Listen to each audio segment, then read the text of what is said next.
All మీడియర్స్ మరి నేను చేసే వీడియోలు దీనికి ఒక పేరు పెట్టాలనుకుంటున్నాను. పేరు అంటే ఒక నెంబర్ ఆఫ్ వీడియోస్, అంటే నేను ఏ వీడియో మాట్లాడాను, ఎంతసేపు మాట్లాడాను, ఎన్ని వీడియోలు మాట్లాడాను అనేది కూడా మరి నోట్ చేసుకోవాల్సి వస్తుంది. కాబట్టి ఇప్పుడు దాకా సుమారు ఒక 40 వీడియోస్ చేసి ఉంటానండి. 45 ఉండొచ్చు రఫ్గా. ఓకే, ఏదేమైనా ఈ రోజు నుంచి దీనికి 50వ వీడియో, ఈ వీడియో 50 అని రాస్తాను.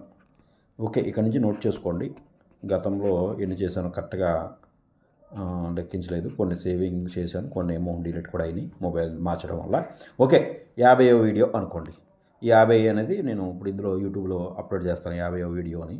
అక్కడి నుంచి 50, 51, 52 అలా కంటిన్యూ అవుతుంది. ఎన్ని వీడియోలు అయినా అంటే మీకు చూసేవారికి క్లియర్గా ఉంటుంది. ఎన్నో వీడియో అంటే ఎన్నో ఎపిసోడ్ అన్నట్టు ఈ సీరియల్లో ఉన్నట్టు ఈజీగా అర్థమవుతుంది అన్నమాట. ఓకే, మరి ఈ సామాన్యుడికి ఇన్కమ్ దాటి వెళ్ళిపోతుందండి. అంటే 30,000 రూపాయలు సంపాదించిన వ్యక్తి 40,000 రూపాయలు ఖర్చు అవుతుంది. 40,000 రూపాయలు సంపాదించిన వ్యక్తికి 50,000 రూపాయలు అవుతుంది. అంటే ఆల్రెడీ ఇతను ఏం చేశాడంటే 20 నుంచి 30% ఇన్కమ్ దాటి వెళ్ళిపోతున్నాడు ఖర్చులో, తనకు తెలియకుండా. అంటే ఏమనుకుంటాడంటే ఈరోజు సంపాదించకపోతే రేపొద్దున సంపాదిద్దాం, రేపు సంపాదించకపోతే ఎల్లుండి సంపాదిద్దాం, ఏదో ఒకటి కవర్ చేద్దాం అనే ఉద్దేశంతో ముందుకు సాగుతున్నాడండి. కరోనా తర్వాత, కరోనాకు ముందు అన్నీ బాగున్నాయి, వ్యవస్థలు అన్నీ బాగున్నాయి, వ్యాపారాలు బాగున్నాయి, మన ఇన్కమ్లు బాగున్నాయి, అన్నీ బాగున్నాయి. ఇక్కడ అన్నీ ఇన్కమ్ తగ్గి ఖర్చు పెరిగిపోతుంది. కాబట్టి ప్రతి ఒక్కరికి కూడా ఇన్కమ్ ఈ సోర్స్ అని దాటి ఖర్చు పెరిగిపోతే రేపు భారంగా మారుతుంది. చాలామందిని చూశాను. ఎందుకంటే మేము ఫైనాన్స్ ఫీల్డ్లో ఉన్నాం కాబట్టి, అందరు వ్యక్తుల్ని చూస్తూ ఉంటాం కాబట్టి, అందరి దగ్గరికి వెళ్తూ ఉంటాం కాబట్టి, మరి ఎక్కువగా మా ఫైనాన్స్ బిజినెస్ చేసే వాళ్ళందరికీ కూడా ఒక అవగాహన ఎక్కువగా ఉంటుంది జనరల్గా. ఓకే, ఇందులో ఫ్యూచర్లో ఒకటండి, ఈ ఫైనాన్స్ బిజినెస్ అంటే నేను ఫైనాన్స్ చేస్తున్నాను, ఫైనాన్స్ ఇవ్వటానికి కూడా మేము కష్టంగా ఉంది. ఎందుకంటే అతను చాలా రికవరీ చాలా కష్టంగా ఉందన్నమాట. రికవరీ ఎంత కష్టంగా ఉందంటే మామూలుగా మీరు ఎవరు పడితే వాళ్ళకి ఏదో ప్రతి ఒక్కరూ బిజినెస్ చేసేద్దాం, వ్యాపారం చేసేద్దాం మాత్రం దయచేసి ఎవరు అనుకోవద్దు. ఈ ఫైనాన్స్ వ్యాపారం జోలికి ఎవ్వరూ వెళ్ళొద్దు. మీ ఇండిపెండెంట్గా ఒకటే చెప్తున్నాను, గుర్తుంచుకోండి. ఇది ఎందుకు చెప్తున్నానో వినండి. మీరు దెబ్బతినే అవకాశాలు ఎక్కువగా ఉంటాయి. ఎందుకంటే మేము రికవరీ చేయడానికి అంటే నాకు ఇందులో కొంత అనుభవం ఉంది, కొంత అనుభవం ఉంది, టాకింగ్ పవర్ ఉంది, మాట్లాడగలను, ఎవరితో ఎలా మాట్లాడాలో, ఎవరితో ఎలా డీల్ చేయాలో అన్నీ తెలిసిన వ్యక్తిని నేనే కొన్ని సందర్భాల్లో ఇబ్బందులు పాలవుతూ ఉంటాను అంటే రికవరీ చేయడానికి. కాబట్టి మీరు ఎవరికో ఏదో వడ్డీకి ఇచ్చేద్దాం, ఏదో వడ్డీ వ్యాపారం చేసేద్దాం, మాకు వచ్చేస్తుంది అని మాత్రం అనుకోవద్దు. ఇదివరకు వడ్డీకి ఇస్తే అసలు కన్నా వడ్డీ ముద్దు అనేవారు. మీకు ఎవరికైనా ఐడియా ఉందండి సామెత? అసలు కన్నా వడ్డీ ముద్దు అని ఇదివరకు సామెత. ఇప్పుడు వడ్డీ కన్నా అసలు ముద్దు. చూడండి రివర్స్.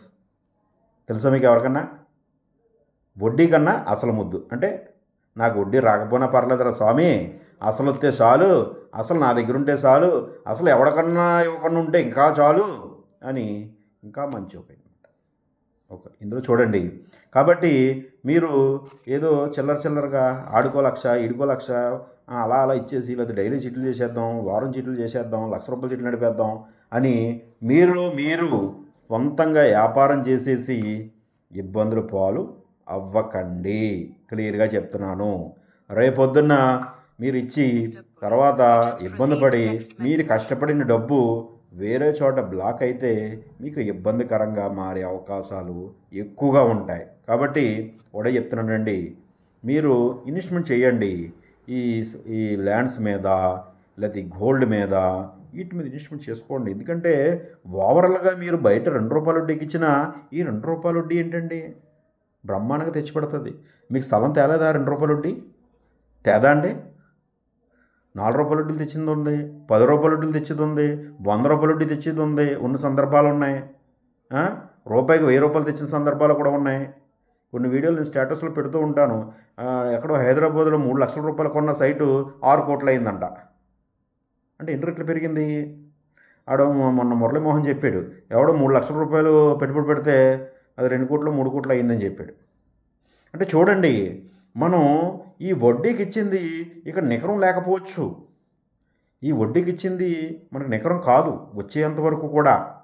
కానీ ఈ సైట్ ఏం చెప్తుందంటే ఎప్పుడు నికరం అని చెప్తుంది, ఈ నికరం ఎకరం అని చెప్తుంది. చూడండి, కాబట్టి మీరు ఎప్పుడు కూడా ఇన్వెస్ట్మెంట్ అంటే ఇన్స్టెంట్ మనీ కోరుకుంటున్నారు చాలామంది. ఇన్వెస్ట్మెంట్ మనీ ఎప్పుడు కూడా కరెక్ట్ కాదు. వేగంగా వచ్చే రూపాయి, వేగంగా పరిగెట్టే మనిషి ఎప్పుడు స్థిరంగా లేడు. దీంట్లో ఓడించుకోండి. ఎప్పుడు కూడా మీరు వడ్డీ వ్యాపారమే చేయక్కల్లా. మీరు ఏదో స్పెషల్గా మీరు ఎవరికో ఇచ్చి నష్టపోక్కర్లేదండి. ఒక ల్యాండ్ కొనండి, మీ డబ్బుతో 4-5 ల్యాండ్ మీద ఇన్వెస్ట్మెంట్ చేయండి. చిన్నగా ఒక 5 లక్షలు చేస్తారు, 10 లక్షలు చేస్తారు, మళ్ళీ అక్కడితో ఆపేసి మళ్ళీ ఇంకొక దాంట్లో ఇలాగ అన్నిటి మీద మీరు పెట్టగలిగితే ఏదో ఒక విన్నర్ అవుతూ ఉంటారు. ఓకే, అది బెటర్ ఆప్షన్. కాబట్టి మీరు ల్యాండ్ మీద పెట్టింది మీ వడ్డీ, చక్ర వడ్డీ, భూచక్ర వడ్డీలు అన్నీ వాళ్ళ దగ్గర లాక్కలా అదే ఇచ్చేస్తుంది మీకు ఎప్పుడైనా సరే. ఒక వ్యక్తికి వడ్డీ ఇచ్చి దానికి చక్ర వడ్డీ వేసి, భూచక్ర వడ్డీ వేసి, ఎన్ని వేసి అతను అంటాడు నీకు వడ్డీ కట్టాను, నేను అసలు ఇవ్వలేను అంటాడు ఆఖరికి. అప్పుడు ఏం చేస్తారు? చూడండి, అదే మీరు ల్యాండ్ మీద పెట్టుకున్నారండి, మీరు హ్యాపీగా పడుకోవచ్చు, హ్యాపీగా రెస్ట్ తీసుకోవచ్చు. ఇందులో ఒక 10 సైట్లు కొనగలిగిన వ్యక్తి అతను, నేను సింపుల్గా చెప్తున్నాను, అతను ఏ పని చేయక్కల, ఏ జాబు చేయక్కల. తెలుసా మీకు? ఒక 10 సైట్లు అంటే ఇందులో 10 సైట్లు కొనండి, ఒక్కొక్కటి 20 లక్షలు 20 లక్షలు 20 లక్షలు. Simple logic. ఈ 20 లక్షలు 10 మీద 10 20లు పెట్టారు అంటే కొద్ది వెళ్ళిపోయారు అంటే 2 కోట్లు.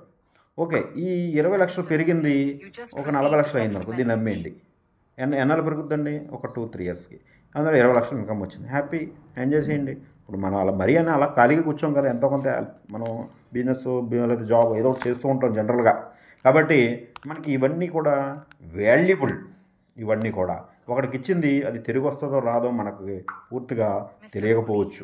కానీ ఈ ల్యాండ్ అనేది నికరం. కాబట్టి దీన్ని ఎకరంగా మార్చాలంటే ప్రతి దాని మీద ఇన్వెస్ట్మెంట్ పెట్టుకోండి, 4-5 మీద పెట్టుకోండి.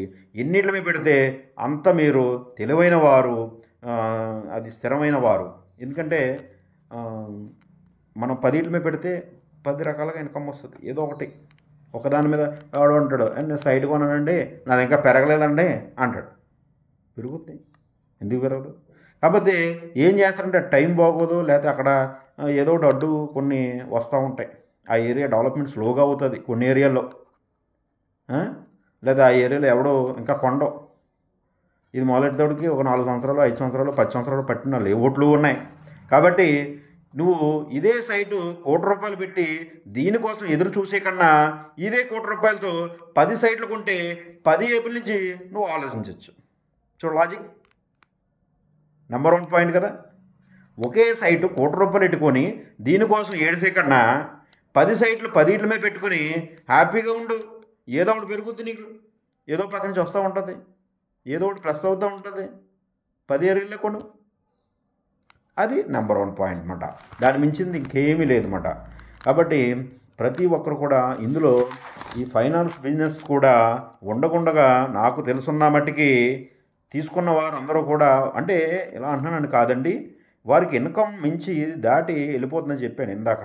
ఖర్చు ఎక్కువైపోతుంది అంటే అతను తీసుకుని కట్టలేడు, మళ్ళా డబ్బు ఇంకోసారి తీసుకుంటాడు. అలా ఎంతకాలం చేయగలడు?